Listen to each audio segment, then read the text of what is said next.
Hi, my name is Elena Ninja, and this is my social justice speech on why we should hyper-advocate for more visible mental health services for students who fit into two categories: attending a predominantly white institution, also known as PWI, and having multi-marginalized identities.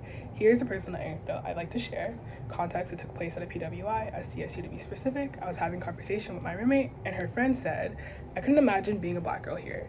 I mean, I'm blonde and white, and I find myself being more insecure here than I was at home because there are so many girls here who are prettier than me." If this white woman is saying this at a school where she knows she's the beauty standard for all the men in her circle, what does that mean for me and all the many other races, ethnicities, and sexualities attending this mostly white university? I've honestly had endless conversations with other minorities at the school dealing with effects of similar situations. It's coming from a different mouth, but it's all the same story. We could also look towards the racially tinted backlash surrounding the former first black woman president of Harvard stepping down from her position. Professor Claudine Gay not only received negative backlash from the media, but from her former colleagues weeks before her resignation. So that brings me to the question I'd like to address today. Why do people with multi-marginalized identities attending PWIs require more mental health advocacy? When having this conversation, it's important to understand terminology. Some terms that may help you understand this topic better are multi-marginalized identities, basically everyone who doesn't fit into Eurocentric culture and standards of acceptability, things like gender, race, beauty, ethnicity, wealth, perceived ability versus disability, all vary someone's closeness to acceptability within American culture. American ideology is reinforced within politics, media such as TV, Hollywood, pop culture, music, social media, and social medias like Instagram and TikTok. Acceptability politics are synonymous with university cultures. There are no cases where you can have one without the other. That is where positionality comes in. Basically, the combinations of one's identities and how their intersections shape their understanding within their world, culture, and community. These all play into whether or not someone is deemed acceptable. For multi-identifying students in America, including international students, their standard is everything encompassed within American ideology. These standards affect how every individual is perceived within social situations that they may deal with in their day-to-day life. Places as non-avoidable as primary school, middle school, high school, the workforce, in this case, predominantly white institutions, colleges, and universities like San Diego State. Furthermore, I'd like to acknowledge the achievement gap, which is the disparity in academic achievement between minority or disadvantaged students and how their education differs from their white counterparts. Things such as race, economic housing inconsistencies, gender, disability, and mental disorders contribute to a student being a minority or at a disadvantage. Because multi-marginalized identities include everyone who isn't white, everyone who doesn't fit into Eurocentric culture and standards of acceptability, the distress the student may experience from not fitting into acceptability politics can have various consequences on their mental health. Mental health is a condition or disorder that can in return affect your mood, thinking, and overall behavior, which can affect your class participation or the likeliness of someone utilizing their time attending to their mental health related issues or doing school assignments. Essentially, the more positions someone takes up in this world, the more likely they are to have mental anguish because they are inherently a standard in the world they are living in. Factors that contribute to minority to attend underdeserved schools versus affluent schools show the system in place guaranteeing voices of failure for students who are the minority.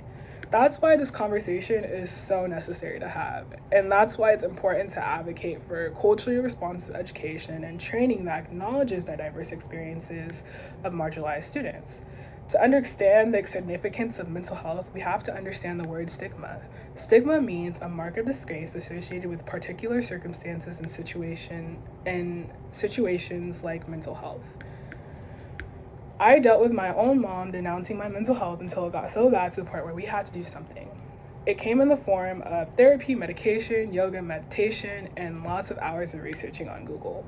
Growing up as one of the very few people of color at my school, I realized my white friends' families gave way more care and respect to the conversation of mental health than my mom did. I slowly started to understand that the Black community never had a serious, educated conversation about mental health, leading me to feel like mental unwellness was just a myth. This idea largely contributes to the overwhelming differences in statistics when it comes to access to educated ideologies toward mental health conditions. In a study explaining why mental health is less accessible to marginalized communities, it states that 2020 survey found that 48% of white adults with mental illness utilize mental health services in comparison to a striking 23% of marginalized identities who utilize mental health services. Through my research, it is clear that accessibility, and not just social accessibility in this context, social conformity could suffice too.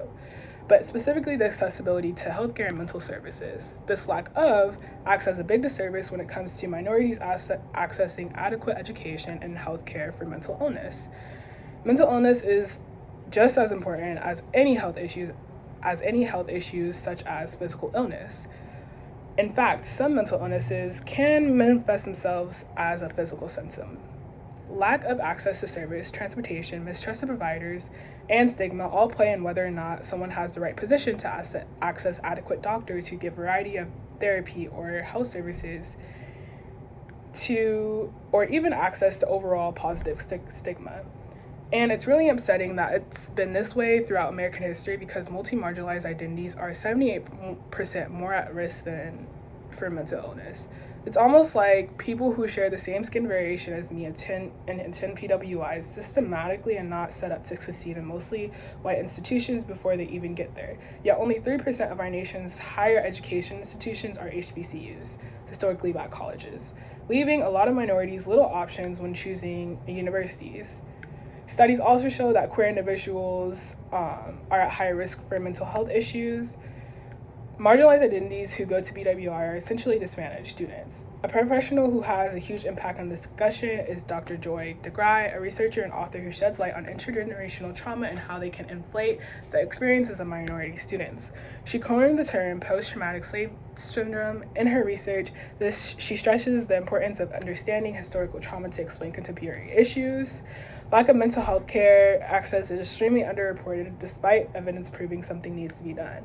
I'd like to empower you by speaking my truth and adding to the other voices that advocate for more accessible mental health services for multi-marginalized identities. Thank you.